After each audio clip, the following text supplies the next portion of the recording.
So, ayan. Yan guys, baybayin natin ang madilim na street pauwi. So, keep left. Kasi maraming mga nakabike. So, ayan.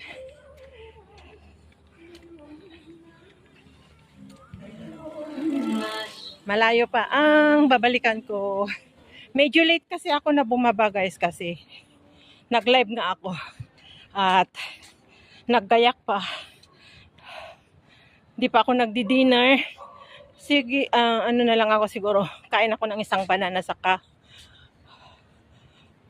papaya. So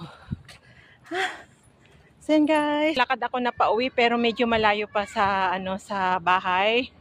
30 minutes pang lalakarin ko kung mabilis ako. So ayan guys. Nag-stop ako dito sa my light kasi madilim. And ayan, basta gusto ko lang magliwaliw muna dito kasi wala naman akong kasama sa bahay. So kailangan natin